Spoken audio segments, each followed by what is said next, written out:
The creators of life, their mind is their weapon, and they all got a story to tell.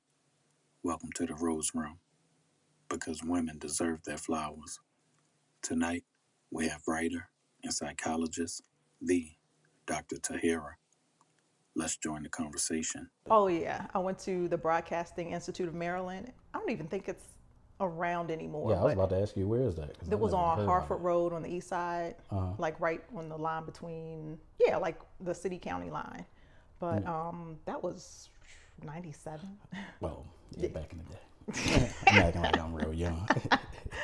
And where did you learn that? What were some of the do's and don'ts Oh my of goodness. media? Give us two of each. What's two do's and two don'ts? So I did TV and radio. Mm-hmm. Do like be more enthusiastic because the camera will take away some of your energy. So that's one of the do's. Oh, okay. Something like this, it would say something like this might be nice, but they kind of encourage us to wear solid colors because back then, I guess TV screens or cameras picked up and like would make patterns weird and stuff like Uh-huh. that. So that's two do's. So technology hasn't advanced yet where you It could just wear has. anything? I think now it's better you can wear anything, but at Okay. that time it was just like discouraged Okay. for you to be like trying to be too loud because it was like for news broadcasting.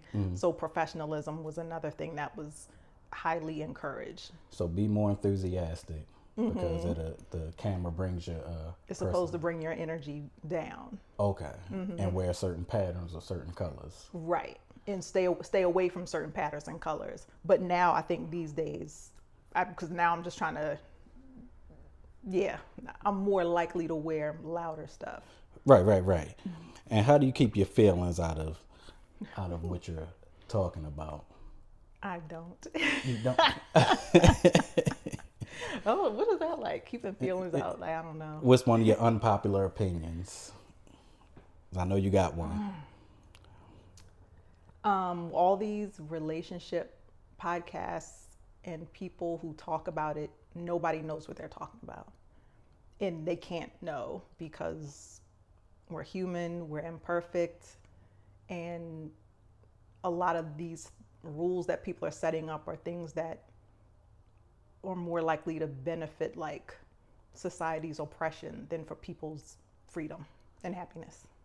And all the relationship coaches are single. Also, Oh, I didn't know that. it seems like Well, it. good for them. Good for them. And so I was going to say, the best representation of me isn't when I'm on camera. Okay. It's when I'm with my cousins and nobody's around. So is that with you too? Can you really be your true authentic self on camera? Yes, I can sometimes, but I'm like really quirky. Talk with my hands. My face is doing all kinds of stuff, so I do try to bring it down a little bit. Okay. And what's the best thing that somebody could look up, to get the best representation of you as far as your media stuff? We'll get to your, all the good stuff. So much. Well, I'll say my website, tahirachloemadi.com. Yeah, because that has like the movie stuff, the book stuff. If anybody's interested in like music and entertainment journalism, dcbrand99.com. Take me out to the go-go or tmotgogo.com. That's from back in the day. I'm gonna ask you all that at the end too. Okay. Yeah, okay. Well, you said we're looking for the best representation. That's like, Yeah, I thought you were gonna say one video, like, look, watch this, y'all. And, no. well, it's all good. So you got your doctorate degree from UMBC, University of Maryland, Baltimore County. That's right. So of course I gotta know why. I think I know why. Why did I what? You might have been around a lot of stupid people and was like, you know what, I need to study y'all because this. You know what happened? So I went to school for broadcasting, like I said, worked in radio for a while. And then I even went back to teach at the broadcasting school. And I had there's like a weekend of epiphanies, like one after the other. I watched a movie, saw something on TV, and I used to watch Inside the Actor Studio a lot and realized that I was interested in making movies. But I was also interested in studying the mind-body connection. So when I looked up, like, what do you study to be able to do that? And I'm like, you know what? I want a degree in biology, and then I want a PhD in psychology, just to be, wanted to be a clinical psychologist. And that's what made me go back to school to get my bachelor's and then keep going. How long did that even take? About 9-10 years. All again, because I had to finish my bachelor degree. I started at Morgan State when I was 16. Right. Didn't finish and had to go back at like 27, 28. That's a flex just starting at 16 though. Flex. Yeah. So if somebody says they want to be a boxer or something, people will point them to Muhammad Ali and Floyd Mayweather. You know, basketball is Michael Jordan, LeBron James. Who are some people we should know in the psychology field, famous or not? Great question. Or just some people who helped you along the way, who were really influential. So funny, most of them are not even psychologists. My first mentor was Dr. Sean Bediako. He's a social psychologist. One of my good friends and colleagues now, Dr. Lawrence Brown, he coined the term the black butterfly when we talk about Baltimore's neighborhoods. Right. He did that. Let me see. Dr. Kimberly Moffitt, she was at UMBC, now she's at Howard, communications person. And those are like my kind of like top three, top of my head. And then I got sister docs. So I have black women. Doc? These are my sisters who were there with me. We were getting our doctorates at the same time. Oh, okay. Yeah, and we had to form a crew so we can get through it together. So Dr. Shantae Stocks, Dr. Sharella Cupid, to this day, they keep me like throughout the day on point, and they're brilliant women. And they keep you on point throughout the day, even with other things outside of psychology? Oh, yeah. And I'm a community psychologist, so I don't do clinical work. But so many people are doing community psychology work without even calling it that. When they care about community, try to assess what's going on and how they can help people help themselves to better their community. So you're just not in the office, you're just... Right. I work from home, but then I do a lot of seminars, workshops. I do project evaluation. So if somebody has a community program, or even if at UMBC, I do a lot of stuff like that. If there's a program, they want to see how it's working, how are people taking the information that they're giving, how it's affecting people, the future impacts. I develop reports like that for them. Okay. Psychologist, psychiatrist, and a therapist. Break it down. I study as a community psychologist, communities and how we relate to communities, how different problems in society can be solved by being at the community level. Psychology in general is really about helping individuals find resources to, it's almost, again, if there are issues in society or issues in a person's life, psychology is about what's going on mentally that is contributing to those problems, or things that they could change mentally to change their circumstances. Psychiatry, you have to go to medical school for that and give medication. That's for things that are a little bit more biologically related, meaning I can give you like medicine. A diagnosis, I guess. Well, almost all of it can be diagnosed, all of these different aspects. But psychiatry is more like, say if I'm having trouble in my relationship, and I might say, talking to a therapist or a psychologist, they might give me advice on, don't think of it this way, think of it that way. So that's me changing my thinking. A psychiatrist might assess me and say, okay, you know what, you might have an imbalance of certain type of, I know some people whose even thyroid issues can give them different mental health challenges, but they're addressing things that you can prescribe medicine for. So what's the difference between a psychologist and a therapist? Psychologists went to school for something different. So I know therapists who might be licensed clinical social workers, I think that is. But those are people who are trained to give mental health treatment. They just may not have gone to school for psychology specifically. Okay. But they are just as capable, and a lot of times people can relate to them just as well or better, just depending on that relationship between that client and the therapist. Okay. And I see that you teach people as well. Mm-hmm. What exactly are you teaching? Not teaching this semester, thank God, but I teach community psychology, and I was teaching a class called Contemporary Social Issues. So, other than those classes, I taught another one before, humanities class, and when I give workshops, I'm teaching people, usually people who work with community organizations or people who do community work, and just kind of helping them expand their perspective on how they can reach more people with their work, or even just change the way they think about it so they can be more effective. So is this stuff that you learned when you were getting your degree, or is this stuff you're putting your own spin on? Definitely my own spin. So I fought my way through the PhD program. So Right. almost every piece of information I got, I was like, I want to study it harder. I don't believe it. I don't think this applies here or here.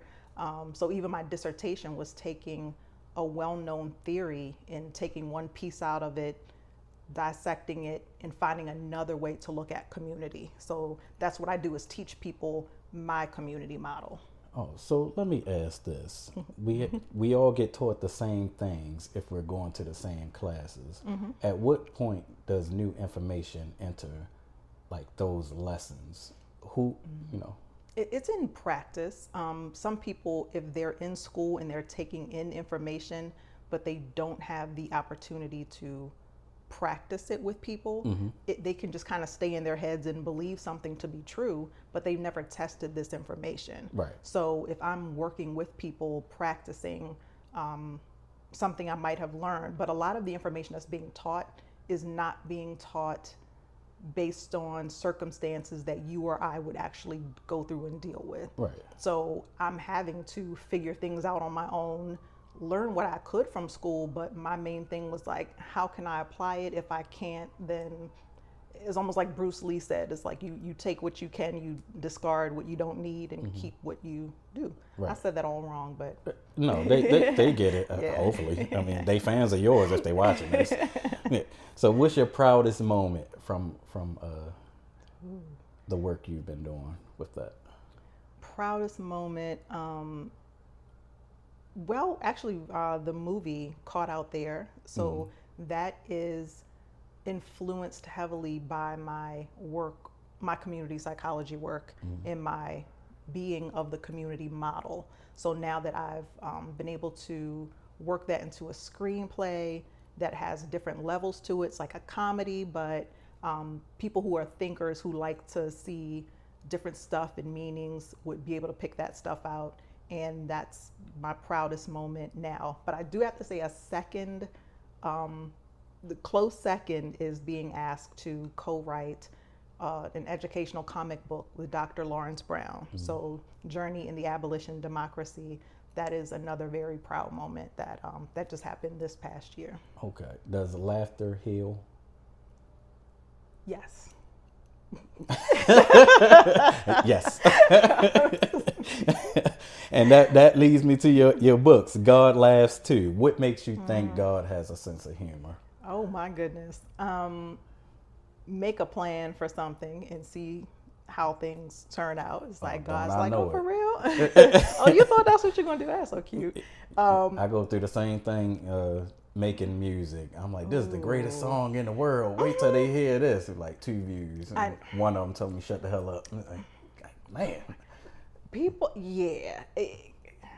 Other than people. But I've felt it before. I've known what it's like to just be.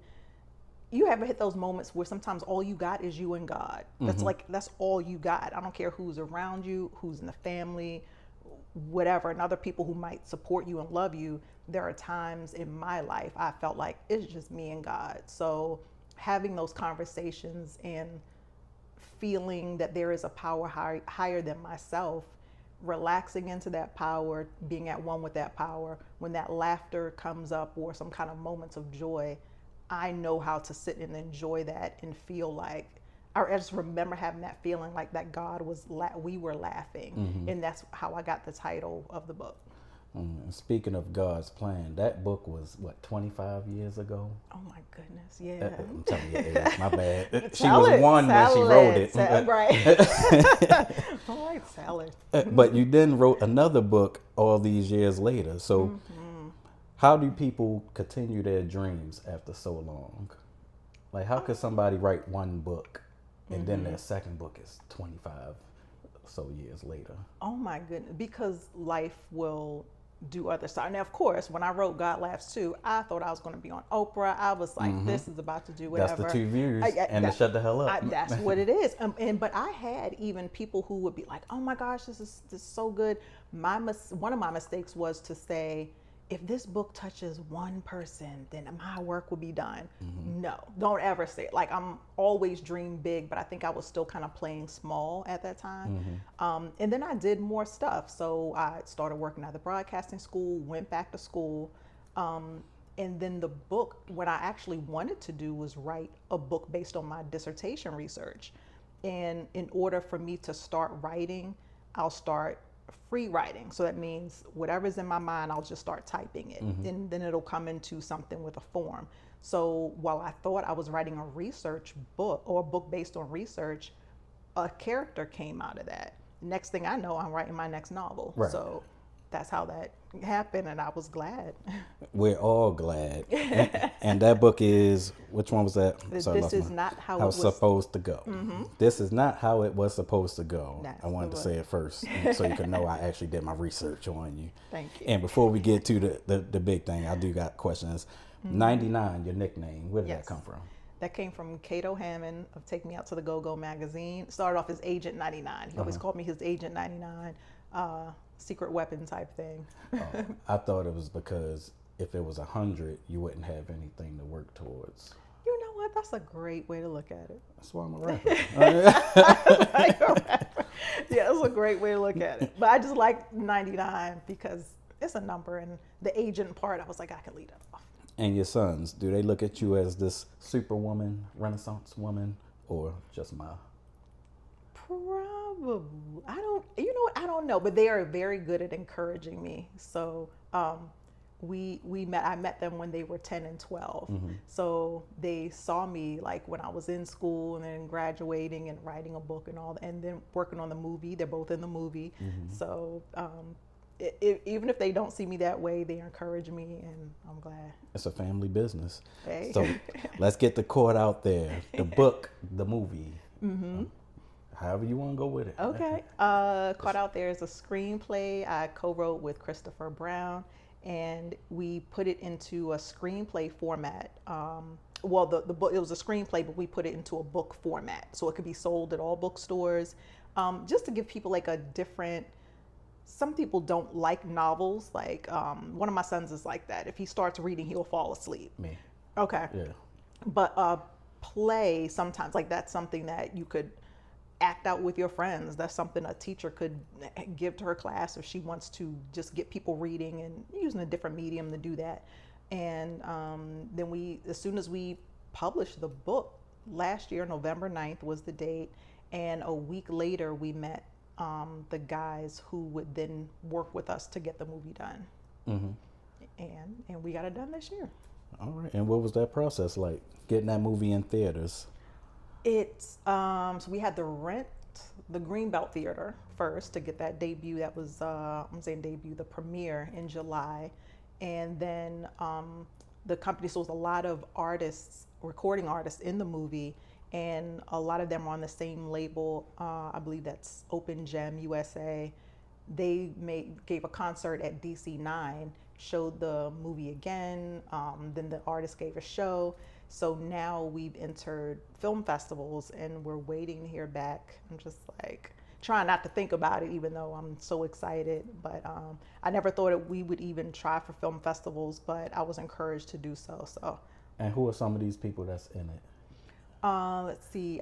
Shout out to Sweezo. He's the co-star of the movie. Cherie B is a singer. She's a star of the movie. Let's see. Solo. We even got Jay Savage in there. She's at the end. Nature Boy is a comedian. My favorite character is played by Born Supreme. That's probably like all I can think of right now, but there are more. Yeah, and everybody else is gonna hate you for not saying I that know. I name. was it's okay. So you wrote it, but you didn't direct it. So this is a personal question for me. How does that happen? How do you write something but not direct it when it's your vision? And how can someone direct something that they didn't write? Actually, so it's a good question. Signing the contract with our directors. So we have Aaron Hernandez and Suizo, Michael Anderson. And the contract was that since we're using Aaron Hernandez's equipment, he would be listed as director. So that was just like the thing. And I also didn't have the confidence in myself because I was like, I don't know how to work all kinds of cameras. I don't know about lighting. So I didn't want to come in there like I'm the director. However, getting to set, like I'm the one, like he was like, oh, how do you want this set up? So it was our vision between me and Christopher Brown. It was us getting our vision into the movie. Like that's exactly what happened. But you're right. After this process, it made me realize like, oh, I could have directed this whole time. I just need to know a little bit more about like lighting, sound. Yeah, but I'm thinking if I don't know about sound and lighting, I can't call myself a director. Now I'm like, oh, okay, I'll just say how I want it to look. I don't know anything about podcasting. But look at me. Hey, look, I was doing internet radio before they called it podcast. Oh yeah. We called it internet radio back in my day. I think I kind of remember that. Take me out. So what would Howard Stern have been? Was he like regular radio? He was regular radio because he had a syndicated radio show. Okay, that's all I remember from like as far back as I can remember was him. Oh yeah, 98. I'm trying to think 2000. Yeah, we started T-Mont Radio. I think that was like 98 or so. And you do a lot of comedy. Were you a class clown? No, I was like not a nerd, but my parents didn't play that. Like we don't get bad grades. So I was an A student, except for my 11th grade year when I purposely failed every class so I could get out of this program I was in. But that was smart. Yeah, I was like, it was a science and technology program. I was like, I don't want to be in science and technology, but of course, if I'm black and you can do it, people want you to go into that kind of stuff. And I was like, I'm gonna fail it all. So I did. Still graduated at 16, and then yes, you did. Yeah, still did what I want to do. One thing about me, I'm gonna do what I want to do. And how do you like people to address you? Are you one of the people that say doctor? It depends because some people you can tell they really trying to play you out, like, oh, Miss Muddy. I'm like, you know, well. So, but other than that, if I notice me and a lot of other black women, I love calling other black women doctor. So I like doing that, and some people will just give me that respect because it means a lot to them too. The same way I feel about when black women with doctorates. But no, a lot of times if somebody's going that way, I'd be like, call me T, because that's my nickname. All right, doctor. And where can people follow you, find you? What do you want them to do? Instagram is cool. Doc Tahira 99 on Instagram, and that's all the social media I have. I'm on Facebook like sometimes. So they can go to Instagram and they can find everything they need. Yeah, I can find everything I need. Got the little list of links and all that stuff. All right, well, that's perfect. Well, you look at the camera and you give them one last thing, that's yours. You know how Arnold Schwarzenegger have "I'll be back." And that is true. What would I say? Doesn't have to be a word. It could be a whole thing for them to remember you by. Okay, well, Caught Out There is coming soon to theaters. Stay tuned. COT Movie on Instagram, and I'm at Doc Tahira 99 on Instagram. You deserve your flowers. Thank you so much. You're welcome. Appreciate you.